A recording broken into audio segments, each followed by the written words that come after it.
Membaca tulisan Sang Pencipta alam semesta. Kebenaran yang hakiki dapat diperoleh dari tulisan Sang Pencipta alam semesta. Bukan pendapat bangsa manusia. Pendapat bangsa manusia penyebab konflik di muka bumi.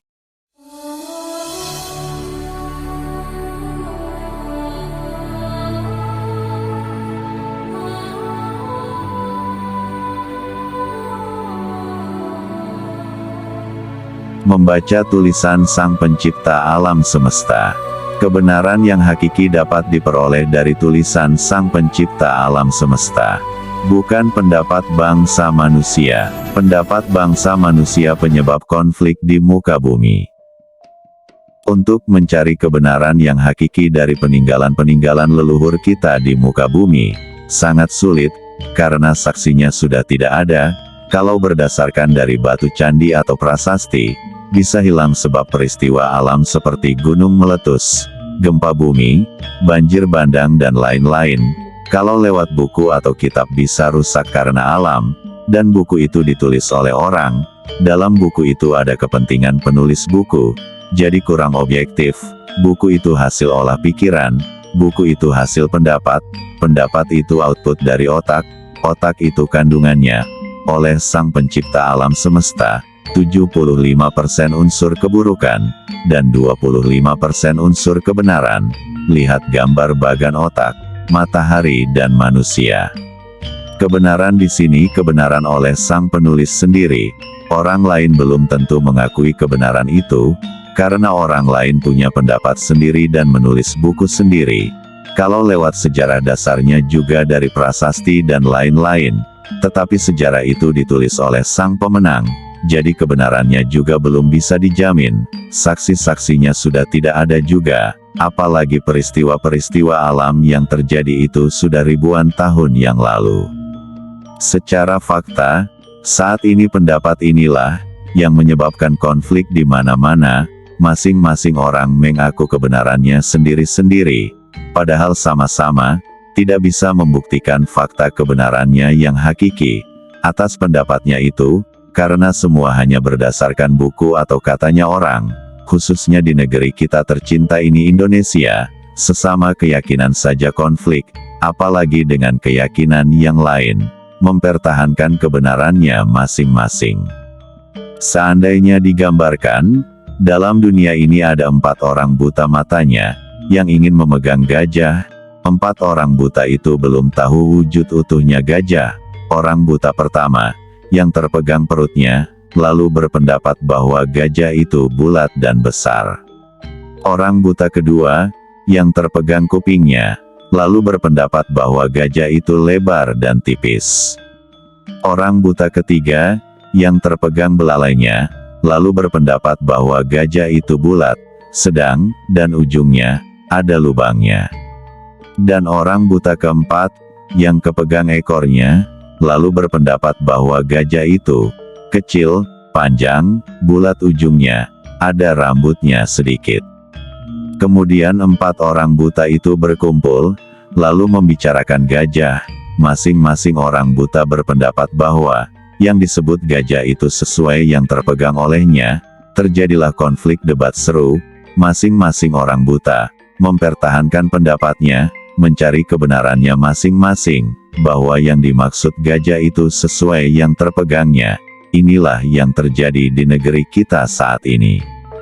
Dari gambaran ini, maknanya adalah, orang tidak tahu utuhnya suatu masalah, sudah mengeluarkan pendapat, maksudnya baru tahu sebagian masalahnya saja, orang itu sudah mengeluarkan pendapat menggebu-gebu, seakan pendapat itu sudah merupakan kebenaran yang hakiki, dari Sang Pencipta alam semesta, bahkan agar orang percaya, dan mengikuti pendapatnya, bicaranya dibumbui harapan-harapan yang indah. Kalau disuruh membuktikan fakta kebenaran hakikinya pendapat tersebut, dia tidak bisa. Karena dia tahu masalah itu dari orang lain atau buku, orang seperti ini hanya menuruti emosinya, atau nafsunya saja, akal dan hatinya belum berfungsi, mata hatinya masih tertutup. Ingat saudara-saudaraku semua, sejak zaman penjajahan leluhur kita selalu diberikan harapan-harapan indah dari penjajah agar mau ikut penjajah dan ditakut-takuti akan dipenjara, disiksa, apabila tidak mau ikut penjajah.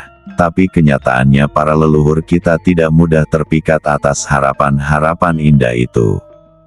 Karena mata hatinya melihat, rasanya berbicara, bisa membedakan mana yang benar dan mana yang buruk, jiwanya sangat kokoh untuk mencapai kemerdekaan demi memuliakan cucu cicitnya kelak.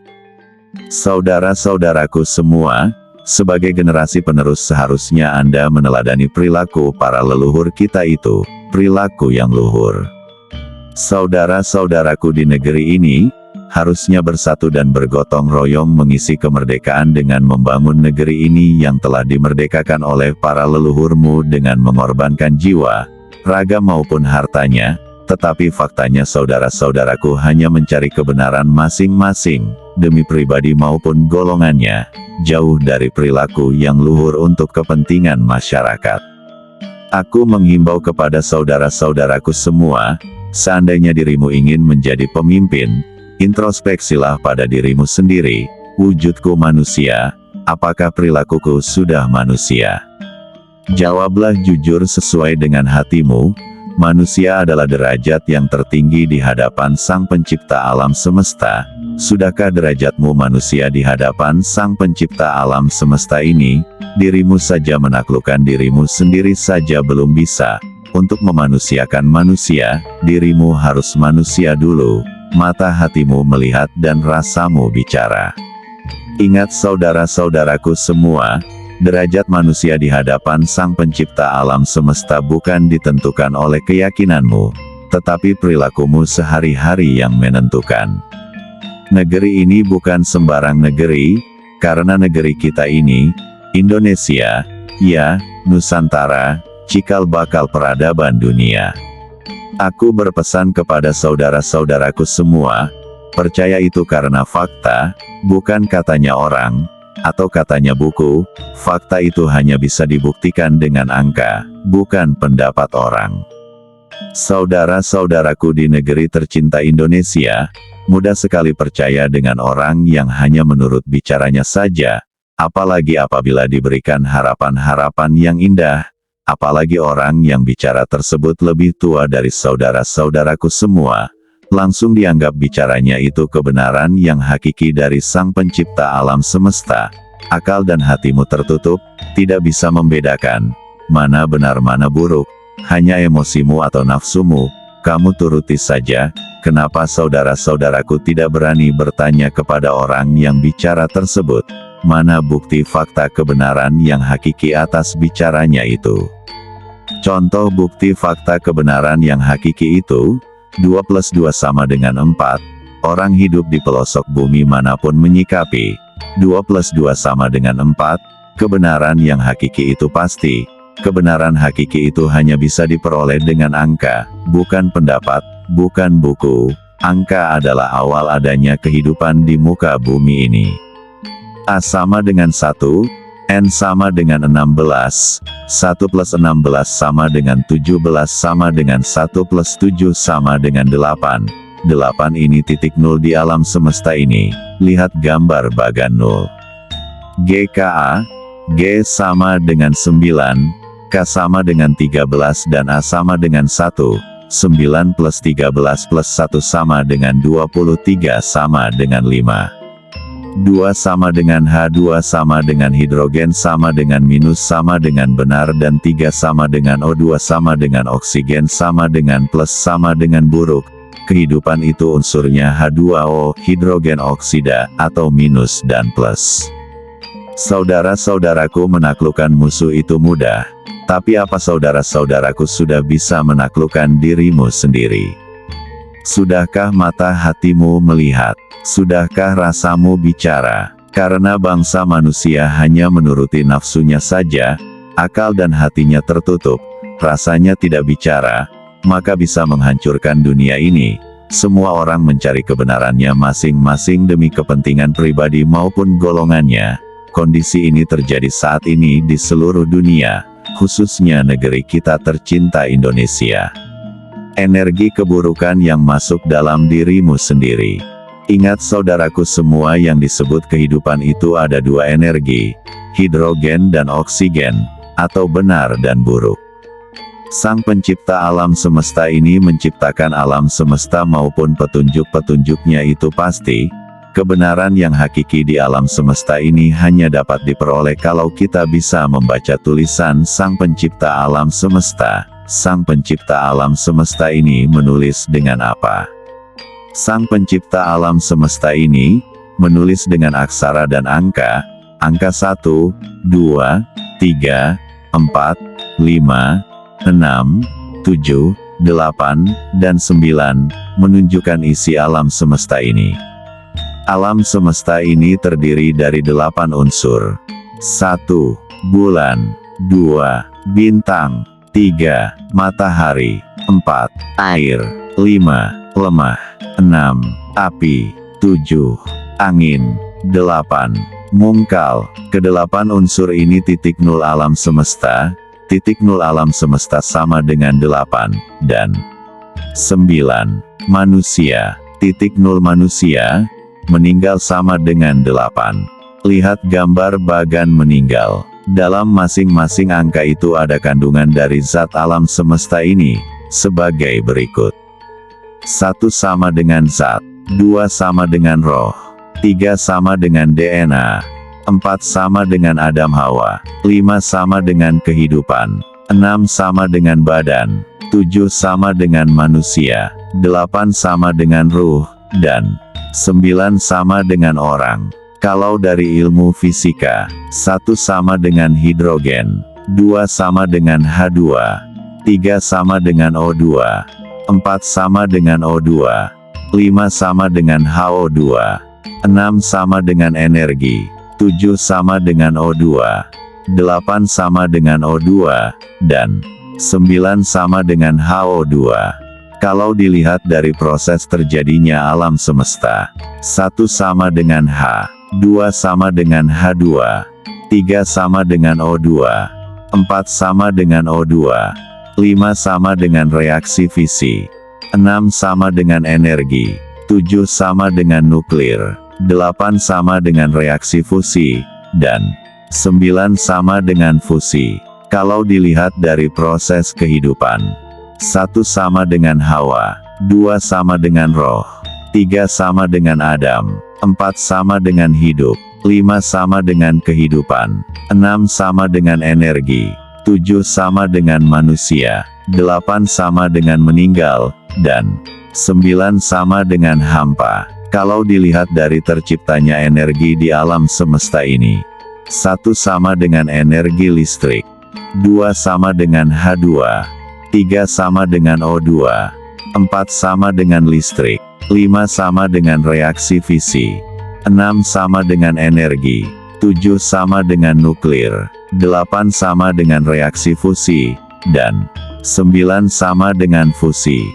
Dari uraian itu, dapat disimpulkan bahwa, satu angka bisa berarti kandungannya bermacam-macam zat. Contoh angka 4 sama dengan Adam Hawa, sama dengan hidup sama dengan listrik, artinya hidup ini unsurnya minus wanita, dan plus pria, bertemunya sel telur sama dengan 1 dan air mani sama dengan 3, itulah hidup.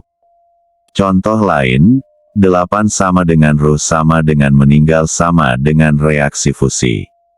Aksara itu diciptakan untuk alat komunikasi dengan sesama makhluk di alam semesta ini, rangkaian aksara menjadi kata.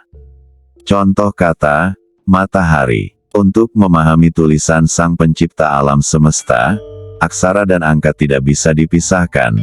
Rangkaian aksara merupakan isi kata tersebut, sedangkan angka di aksara itu merupakan kandungan kata tersebut.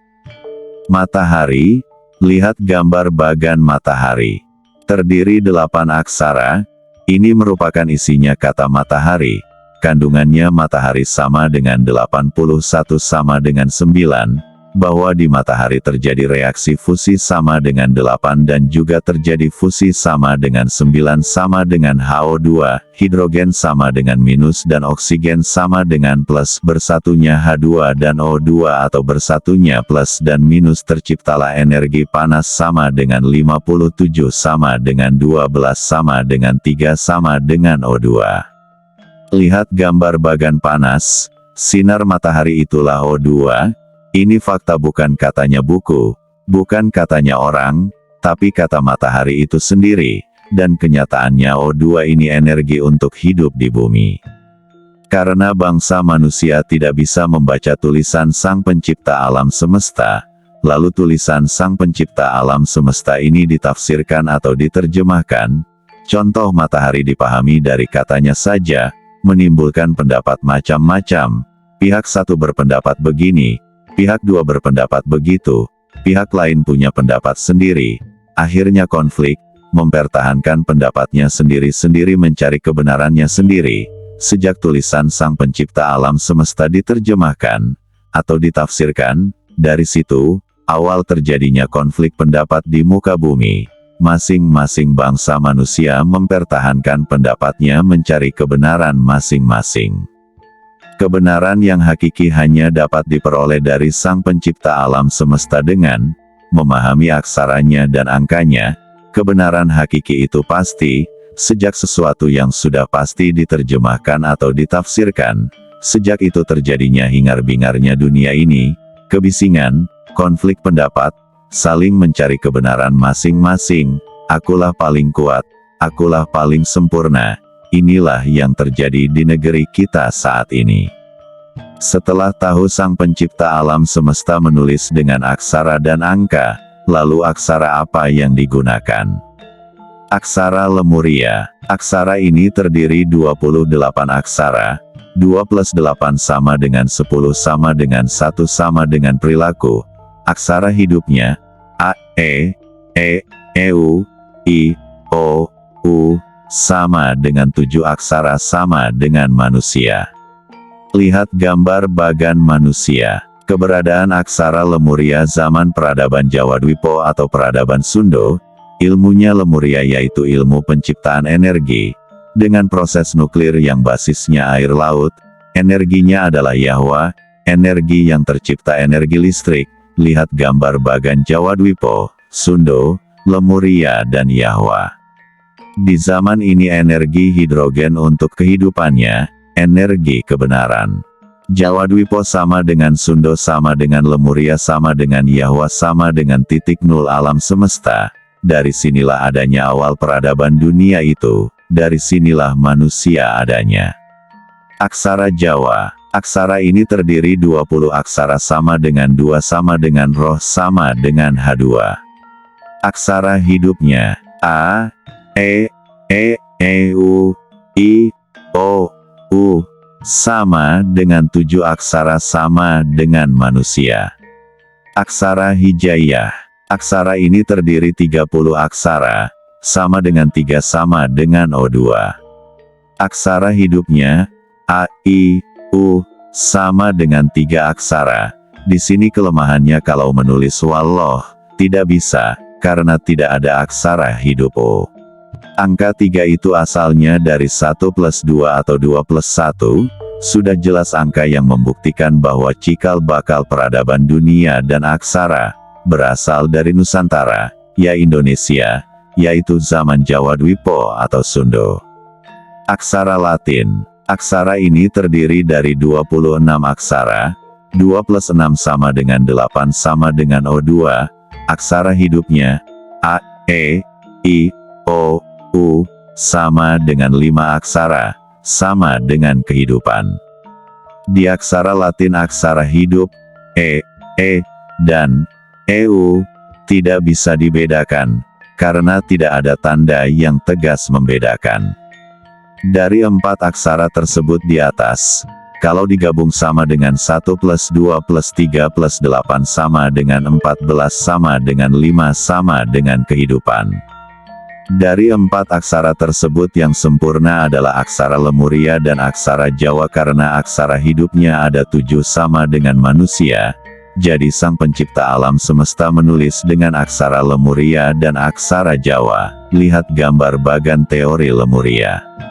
Setelah kita tahu Sang Pencipta alam semesta menulis dengan aksara Lemuria dan aksara Jawa, lalu ilmu apa yang dipergunakan untuk menciptakan alam semesta, maupun petunjuk-petunjuk untuk bangsa manusia di bumi? Ilmu tersebut adalah 1. Aljabar, sama dengan 55 sama dengan 10 sama dengan 1 sama dengan zat sama dengan H. Maksud kata aljabar itu, A sama dengan 1 sama dengan zat, L sama dengan 14 sama dengan 5 sama dengan kehidupan, D sama dengan 4 sama dengan benar dan buruk. J, A, B. J sama dengan 12, A sama dengan 1, B sama dengan 2. Kalau digabung 12 plus 1 plus 2 sama dengan 15 sama dengan energi sama dengan badan. A, R. A sama dengan 1, R sama dengan 20. Kalau digabung 1 plus 20 sama dengan 21 sama dengan DNA. Kata aljabar kandungannya adalah zat itu kehidupan, kehidupan itu benar dan buruk, benar dan buruk itu energi adanya dalam DNA. Lihat gambar bagan aljabar. 2. Fisika, sama dengan 65 sama dengan 11 sama dengan 2 sama dengan H2 sama dengan roh. Maksud kata fisika, F sama dengan 8 sama dengan titik nol alam semesta. I, S, I, K, A. I sama dengan 11, S sama dengan 21, I sama dengan 11. K sama dengan 13, A sama dengan 1, kalau digabung 11 plus 21 plus 11 plus 13 plus 1 sama dengan 57, sama dengan 5 plus 7 sama dengan 12 sama dengan 3 sama dengan O2. Kata fisika kandungannya, titik nol alam semesta ini adalah oksigen O2, lihat gambar bagan fisika. 3. Kimia, sama dengan 51 sama dengan 6 sama dengan energi. Maksud kata kimia, K sama dengan 13 sama dengan Hawa Adam. I, M, I sama dengan 11, M sama dengan 15, kalau digabung 11 plus 15 sama dengan 26, sama dengan sperma. I, A, I sama dengan 11, A sama dengan 1, 11 plus 1 sama dengan 12 sama dengan DNA. Kata kimia kandungannya, Hawa Adam ada dalam sperma, sperma itu DNA. Kalau ketiga ilmu itu digabung sama dengan 1 plus 2 plus 6 sama dengan 9 sama dengan HO2 sama dengan kehidupan. Lihat gambar bagan aljabar, fisika dan kimia. Jadi jelas, untuk memahami kehidupan itu mempergunakan ilmu aljabar, fisika, dan kimia. Ketiga ilmu itu pasti, itu kata angka dan aksara tulisan Sang Pencipta alam semesta. Untuk memahami tulisan Sang Pencipta alam semesta, di alam semesta ini, maupun petunjuk-petunjuknya untuk bangsa manusia, kebenaran yang hakiki dapat diperoleh dengan membaca angka dan aksara dengan ilmu aljabar, fisika, dan kimia. Jadi semua itu pasti, sesuatu yang sudah pasti dibuat tidak pasti oleh bangsa manusia sendiri, karena tidak bisa membaca tulisan Sang Pencipta alam semesta, lalu menciptakan ilmu sendiri untuk menerjemahkan atau menafsirkan tulisan Sang Pencipta alam semesta. Sejak ini terjadi konflik pendapat, karena terjemahan atau tafsir itu pendapat bangsa manusia, pendapat itu dari otak. Apa otak itu? Sudah aku uraikan sebelumnya. Sebagai contoh untuk membaca tulisan di alam semesta ini dengan angka dan aksara. Kata Borobudur, lihat gambar bagan Borobudur dan gambar bagan teori Lemuria. Kata Borobudur terdiri 9 aksara, ini merupakan isi kata Borobudur. Kandungan kata Borobudur 38, artinya 38 sama dengan 11 sama dengan H2. Kalau isi dan kandungannya digabung 9 plus 38 sama dengan 47 sama dengan 11 sama dengan roh. Makna kata Borobudur adalah kehidupan itu dimulai dari roh. Borobudur sama dengan 11, Jawadwipo sama dengan 11. Jadi Borobudur itu keberadaannya zaman Jawadwipo, peradaban pertama kali di alam semesta ini. Itulah bukti peninggalan Jawadwipo. Ini yang membuktikan angka dan aksara, bukan kata orang, bukan kata buku, tapi kata Borobudur sendiri. Leluhurmu sangat cerdas dan jenius. Energi yang dipergunakan zaman Jawadwipo energi hidrogen, energi kebenaran. Basis energinya adalah air laut, yang dikenal dengan teknologi kristal, air laut sebagai energi listrik, yang juga dipergunakan sebagai bahan bakar kendaraannya. Tahun 2024, 2 plus 0 plus 2 plus 4 sama dengan 8. Artinya angka 8 ini titik nol alam semesta. Titik nol alam semesta itu adalah Jawadwipo. Apakah tahun 2024 akan muncul peradaban baru? Kembali ke Jawadwipo. Maksudnya bangkitnya kembali energi hidrogen sama dengan energi kebenaran. Munculnya teknologi kristal untuk kesejahteraan umat di dunia, khususnya negeri tercinta Indonesia. Ini bukan mimpi saudaraku. Teknologi kristal, teknologi penciptaan energi listrik yang basisnya air laut, ini siap digelar di muka bumi. Hanya energi hidrogen ini yang bisa mewujudkan adil makmur ke seluruh lapisan masyarakat, karena bahan bakunya tak terbatas dan murah, tidak polusi dan ramah lingkungan. Kesimpulannya dari uraian tersebut adalah, untuk memahami tulisan Sang Pencipta alam semesta, di alam semesta ini, hanya bisa dipahami dengan angka dan aksara, jumlah nilai dari rangkaian aksara itu, kandungan kata tersebut, dan rangkaian aksara, yang menjadi kata merupakan isi dari kata tersebut. Aksara dan angka tidak bisa dipisahkan, karena tulisan Sang Pencipta alam semesta itu pasti. Aksara sama dengan 3, dan angka sama dengan 4, 3 plus 4 sama dengan 7, sama dengan manusia. Lihat gambar bagan aksara dan angka. Aku hanya menyampaikan pesan ini, untuk saudara-saudaraku umat di muka bumi, khususnya negeri kita tercinta Indonesia, dari seseorang yang menyebut dirinya, Surya Matahari, dengan sandi SM903.